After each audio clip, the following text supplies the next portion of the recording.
Hello friends, welcome to our YouTube channel Shaam official MT and I am Mohanlal.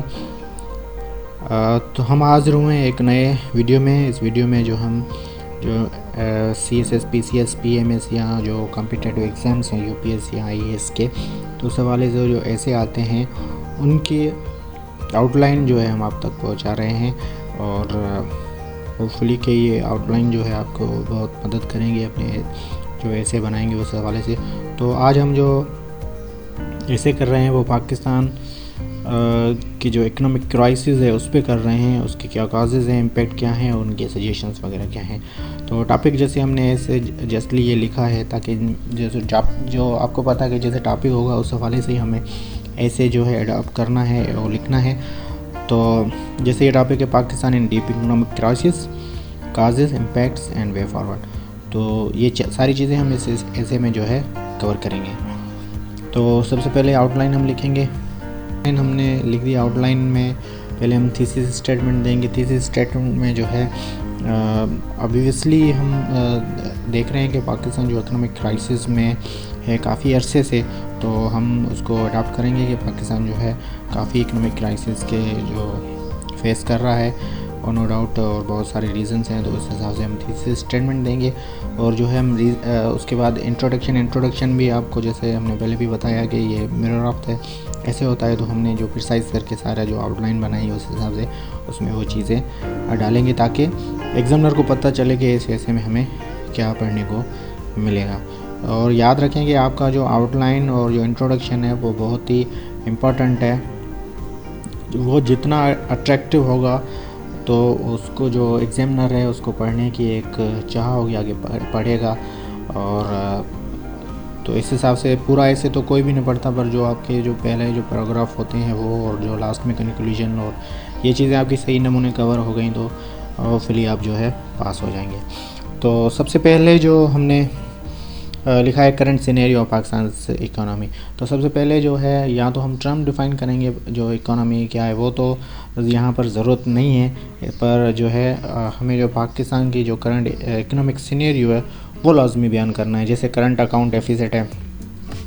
Current account deficit में जो है हम जो है जो इंपोर्ट और एक्सपोर्ट करते हैं उसमें जो हमारे पास या इंपोर्ट एक्सपोर्ट या जो भी हमारे पास फॉरेन रेमिटेंस वगैरह जो आते हैं उसके बाद में हमारे पास जो क्या बचता है वो हम आउटकम लाते हैं। तो वो काफ़ी अरसे से हमारे पास जो है हम डेफिसिट में जा रहे हैं। तो उसकी फ़िगर्स भी आप देख लीजिएगा, मुख्तलिफ सोर्सेज नेट से आपसे मिल जाएगा। उसके बाद एक्सटर्नल डेट्स है, जैसे हम IMF के पास जा रहे हैं या मुख्तलिफ जो है हमारे फ्रेंडली नेशंस हैं उनसे भी हम जो है पैसे वगैरह ले रहे हैं या फॉरेन रेमिटेंस पे हम जो डिपेंड कर रहे हैं। तो एक्सटर्नल डेट जो है वो भी एक एक्स्ट्रा बर्डन है। सर्कुलर डेट जो हमारे पास मुख्तलिफ जो हमारे जो पब्लिक सेक्टर्स जो चल रहे हैं उनका भी कर्ज़ा जो है हम पे बहुत आ गया है, तो एक ये भी फैक्टर है। दूसरा जो है लो FDI है, फॉरेन डायरेक्ट इन्वेस्टमेंट जो है वो भी कम है। इन्फ्लेशन का भी है और करेंसी डिवैल्यूएशन भी है। ये सारी चीज़ें हमारे पास को इश्यूज़ हैं जो अभी टॉक ऑफ द टाउन है। जैसे इन्फ्लेशन जो है डबल डिजिट में पहुंच गई है, करेंसी जो डिवैल्यूएशन हो गई है, हमारा डॉलर जो है एज़ कम्पेयर टू अवर जो पाकिस्तानी रुपीज़ जो है डॉलर बहुत ऊपर की उड़ान ले रहा है। तो ये हमारी जो करंट इकोनॉमिक सिनेरियो है जो नो डाउट वर्सन है। उसके बाद आ जाते हैं नेक्स्ट जो है सी में causes of severe economic crisis. Severe economic crisis के काजेज़ क्या हैं, उसमें सबसे पहले मैंने जो वो लिखा है flawed monetary and fiscal policies. Monetary and fiscal policies बहुत ही इम्पॉर्टेंट रोल प्ले करती हैं किसी भी इकोनॉमी को अप और डाउन करने में।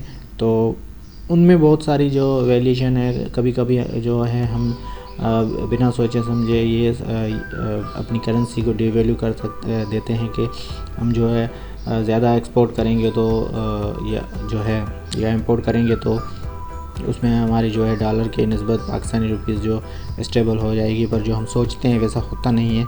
तो इस हिसाब से भी काफ़ी नुकसान हो जाता है। फिस्कल पॉलिसीज़ में जो है हम हर जो गवर्नमेंट आती है वो अपने ही बिहाफ पे जो अपनी जो मनपसंद जो हैं सेक्टर्स हैं उनमें इन्वेस्टमेंट करती हैं, तो उस वजह से भी काफ़ी गैप आ जाता है। फॉर एग्ज़ाम्पल कोई गवर्नमेंट जो एग्रो बेस्ड है तो उनके ज़्यादा मिनिस्टर वगैरह तो एग्रीकल्चर को सपोर्ट करते हैं, कोई इंडस्ट्रियल सेक्टर को सपोर्ट करते हैं या सर्विसेज सेक्टर को।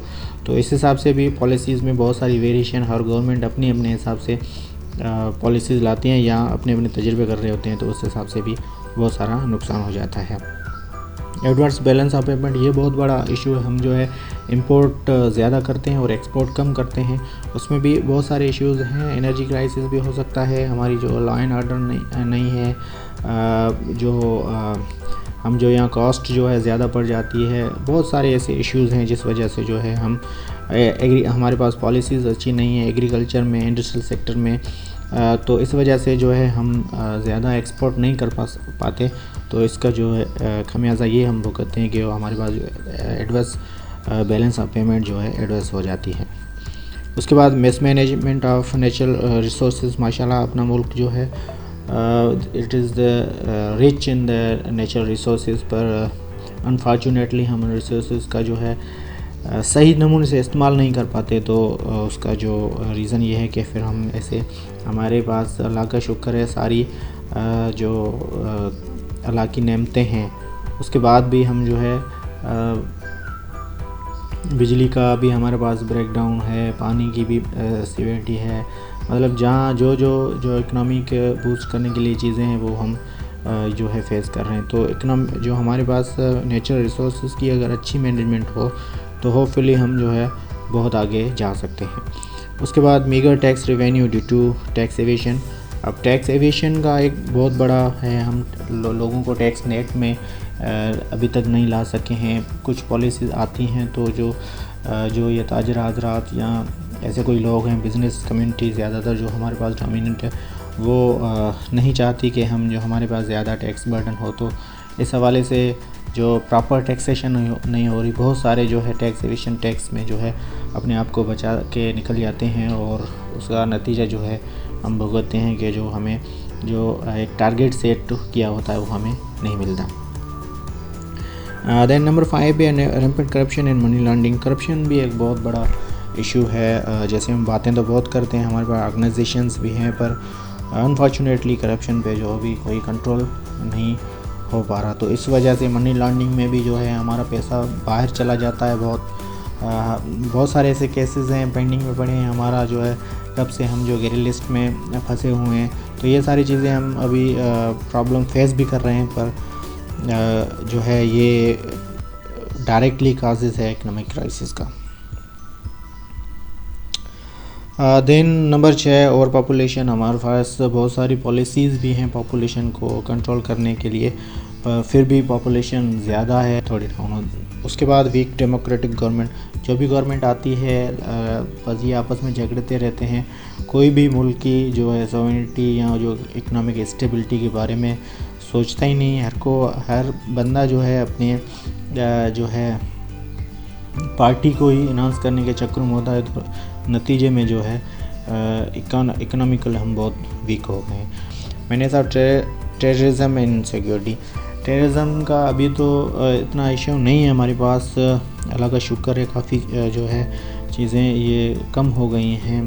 उसके बाद भी इनसिक्योरिटी बहुत सारी रहती है, तो इनसिक्योरिटी की वजह से जो फॉरेन जो डायरेक्ट इन्वेस्टमेंट है वो कम आने लगते हैं। हम लास्ट जो गवर्नमेंट थी उसमें काफ़ी ऐसी चीज़ें हमने अडॉप्ट की हैं टूरिज़म से लेके, और हमने ऐसे अच्छा माहौल प्रोवाइड किया है अपने हिसाब से, और एक पॉजिटिव इमेज हमारी कंट्री का गया है। तो ये एक बहुत बड़ी अच्छी साइन है। उसके बावजूद हम रहा है टेररिज्म का और इनसिक्योरिटी का, इसको भी हम प्रॉपर लॉ एंड ऑर्डर से और भी अच्छा कर सकते हैं। अब काजेज़ के बाद आ जाता है इम्पैक्ट। अब इनका जो ये इकोनॉमिक क्राइसिस जो हुए हैं, जो काजेज़ हैं, इनका इम्पैक्ट किस चीज़ पे पड़ता है। नंबर फर्स्ट हमने लिखा है लो ग्रोथ एंड डेवलपमेंट। ग्रोथ नहीं होती, डेवलपमेंट नहीं होती, तो ये इम्पैक्ट है। दूसरा बर्डन ऑफ एक्सटर्नल डेट। अच्छा, उसके बाद ये है कि हम जो है अपने जो सिस्टम गवर्नमेंट रन करने के लिए पैसे तो चाहिए होते हैं, फिर हम बाहर से लेते हैं या कर्ज़ा उठाते हैं, तो इस वजह से जो है एक्सटर्नल जो बर्डन है डेट का वो बढ़ता जाता है। उसके बाद पावर्टी एंड अनएम्प्लॉयमेंट एट ज़ीनत, उसका इम्पेक्ट ये पड़ता है कि पावर्टी बढ़ जाती है, लोगों के पास जो है रिसोर्स नहीं होते, अनएम्प्लॉयमेंट होती है तो वो कमा नहीं सकते और खर्चा नहीं कर सकते। इस हिसाब से पावर्टी भी बढ़ती रहती है और साइड में जो है अनएम्प्लॉयमेंट भी इंक्रीज़ होती रहती है। Then inflation and higher prices, ज़ाहिर है अब एक्सपोर्ट कम है और इंपोर्ट ज़्यादा है, तो हम जो है जो कमा रहे हैं वो डॉलर की सूरत में दूसरे लोगों को दे रहे हैं, तो अपनी करेंसी वो तो नीचे जाती जाएगी।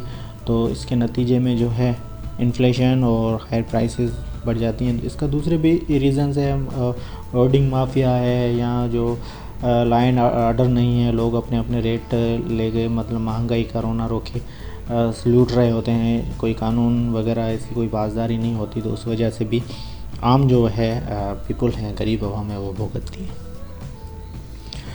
डिस्करेजिंग एफडीआई के भी बहुत सारे रीज़न, सिक्योरिटी का इशू तो है ही है।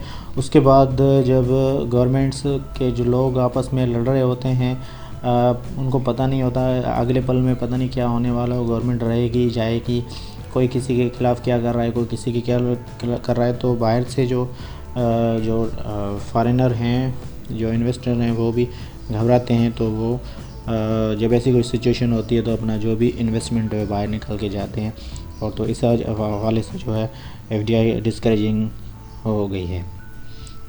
नंबर 6 पे worsen conditions of health and education. जो हमारे अगर लोग सेहतमंद होंगे, हट्टे कुट्टे होंगे, कोई प्रॉब्लम नहीं होगा, तो वो ज़्यादा वर्क करेंगे। हमें लेबर फोर्स की भी ज़रूरत है, हमें जो है ह्यूमन कैपिटल की भी ज़रूरत है, तो वो हमारे पास वीक है। दूसरा, एजुकेशनली हम जो है दूसरे कंट्री से बहुत ही पीछे हैं एजुकेशन पे। हमें एजुकेशन और हेल्थ जो ऐसे सेक्टर हैं, इन पे हम बहुत ही कम बजट खर्च करते हैं, तो ये भी हमारे पास एक नुकसान है। देन वे फॉरवर्ड, जो हम इसके रिकमेंडेशंस देंगे कि क्या क्या हमें जो है करना चाहिए ताकि हम जो है इकोनॉमी को स्ट्रॉन्ग कर सकें। सबसे पहले जो है pragmatic ways to increase export and decrease import. Export को हमें बढ़ाना है, उसमें जो है हमें जो हमारे तीनों ही सेक्टर है, एग्रीकल्चर है, इंडस्ट्रियल है या जो है सर्विसेज सेक्टर है, तीनों में ही काम करने होंगे। तीनों में ही हमें ऐसे पॉलिसीज़, ऐसी लोगों को जो है ईज़ ऑफ डूइंग बिज़नेस का जो है नैरेटिव है वो आम करना होगा, और फॉरेन से जो है इन्वेस्टर है उनको मंगाना होगा। तो इस हवाले से हम जो अपनी जो इंडस्ट्री है उसको भी स्ट्रॉन्ग करें, अपनी एग्रीकल्चर को भी स्ट्रॉन्ग करें, हमारी जो सर्विसेज सेक्टर है उसको भी स्ट्रॉन्ग करेंगे, और ज़्यादा से ज़्यादा हम प्रोडक्शन करके फॉरेन कंट्रीज़ में भेजेंगे, और ज़्यादा से ज़्यादा बाहर का जो डॉलर हमारी कंट्री में आएगा तो जो है हम लाजमी तौर पे डेवलपमेंट की तरह बढ़ेंगे। उसके बाद है vibrant strategic short and long term policies, जिसमें मॉनेटरी भी है, फिस्कल भी है, बहुत और दूसरी बहुत सी छोटी छोटी पॉलिसीज़ भी हमें जो है लानी पड़ेंगी। और प्लान हमने ABC तक भी जाना, अगर ये फेल हो रहा है तो ये, अगर ये फेल हो रहा है तो ये। तो इस हवाले से हमें शॉर्ट टर्म और लॉन्ग टर्म पॉलिसीज़ भी गवर्नमेंट को अडॉप्ट करनी पड़ेंगी ताकि जो है हम ज़्यादा से ज़्यादा जो है डेवलपमेंट की तरफ बढ़ें। Then agriculture and industrial stability, जैसे हमने पहले भी कह चुके हैं, ये दो और हमारे इम्पोर्टेंट सेक्टर हैं, इन पे जो जितना हो सके वो काम करें, और जितना हो सके हम जो अपनी प्रोडक्शन है इन दोनों सेक्टर की वो बढ़ाएं। एक्सप्लोरिंग ऑफ नेचुरल रिसोर्सेज हमारे पास बहुत ज़्यादा हैं जो अभी डंप हैं काफ़ी जगहों पे, उनको भी एक्सप्लोर करना है। जो हमारे पास जैसे एग्रीकल्चर में जो है देखेंगे और रिच है, हमारे पास जो है मेटल्स भी देखें, मिनरल्स भी देखें, सारी चीज़ें हमारे पास अवेलेबल हैं, तो उनको एक्सप्लोर करके उनको यूटिलाइज़ करना है, और जिसमें जो ना सिर्फ हमारी एम्प्लॉयमेंट बढ़ेगी पर हमारी जो है प्रोडक्शन बढ़ेगी, और हम ज़्यादा से ज़्यादा चीज़ें एक्सपोर्ट भी करके और अर्निंग कर सकेंगे। Then investment in human capital and technology और ह्यूमन कैपिटल जो एक बहुत बड़े दो इम्पोर्टेंट फैक्टर हैं। हम जो जैसे काफ़ी ऐसे हमारे पास ऐसी स्कीम्स चल रही हैं, जैसे हम लोगों को जो नौजवान हैं उनको यूथ डेवलपमेंट प्रोग्राम के ज़रिए जो है स्किल्स दे रहे हैं, उनको पढ़ा रहे हैं, उनको स्टिपेंड भी दे रहे हैं। तो इन चीज़ों में और भी ज़्यादा स्ट्रिक्टनेस करके जो है आउटकम लेना चाहिए दूसरा जो है टेक्नोलॉजीज़ का यूज़ है, हर जगह फैलाना चाहिए। हमें हर चीज़ में टेक्नोलॉजी को अडाप्ट करना चाहिए। इससे भी जो है हम जो है ज़्यादा से ज़्यादा इजीली काम कर सकेंगे। उसके बाद नंबर 6 है control on corruption illegal activities. हम करप्शन के लिए हमारे पास ऑर्डिनेंस वगैरह सारे बने हुए हैं, पर अनफॉर्चुनेटली वो फुली अडॉप्ट नहीं होते हैं। हमारे पास ऐसी स्कीम्स आ जाती हैं जिसमें जो है कल्प्रिट होता है ईज़िली बाहर निकल जाता है। तो इस पे भी और भी ज़्यादा जो है स्ट्रिक्टनेस होनी चाहिए। करप्शन और इलीगल एक्टिविटीज़ हैं उन पे कंट्रोल होने चाहिए। Then political stability with mutual consensus. तो पॉलिटिकल अनस्टेबिलिटी है, हमारे पास जो आपस में अपोजिशन है या जो इंटरिम गवर्नमेंट होती है वो आपस में बनते ही नहीं है, एक दूसरे पे एलिगेशंस होती है, लड़ रहे होते हैं, झगड़ रहे होते हैं। तो इस वजह से भी इसका रिज़ल्ट ये निकल रहा है कि हम इकनॉमिकली वीक हो जाते हैं। देन विगरस फॉरेन पॉलिसी भी इस हवाले से बहुत इम्पोर्टेंस है। हमें ना सिर्फ जो है पॉलिटिकल जो है कॉन्टेक्ट्स करने, पॉलिटिकल रिलेशन रखने हैं, पर हमें इकोनॉमिक रिलेशन हर कंट्री से भी रखने हैं। आपने देखा होगा बहुत सारे ऐसे कंट्रीज़ हैं जो आपस में राइवल हैं, आपस में दुश्मन है, पर उनके इकोनॉमिक टाइज़ कभी भी जो है गिलूमी नहीं हुए। जैसे पाकिस्तान और इंडिया और जो चीन का देख लें, आपस में राइवल हैं, पर इकोनॉमिक में के हवाले से तो दोनों ही वो हैं सेम। चाइना एंड यूएसए वो भी आपस में वैसे राइवल हैं, पर इकोनॉमी के हवाले से आपस में बने हुए हैं। जापान एंड चाइना है वो भी आपस में जो है बने हुए हैं। इकोनॉमिकली जो है हमें सबसे एक फॉरेन पॉलिसी में ये चीज़ें क्लियरली अडॉप्ट करनी है कि हमें इकोनॉमिकली रिलेशन किसी से भी तोड़ने नहीं है। और लास्ट में जो है कंक्लूजन है। तो होपफुली ये वीडियो आपको पसंद आया होगा। नेक्स्ट वीडियो में हम किसी और टॉपिक पे बात करेंगे। तब तक के लिए इजाज़त। Thank you. अल्लाह हाफ़िज़।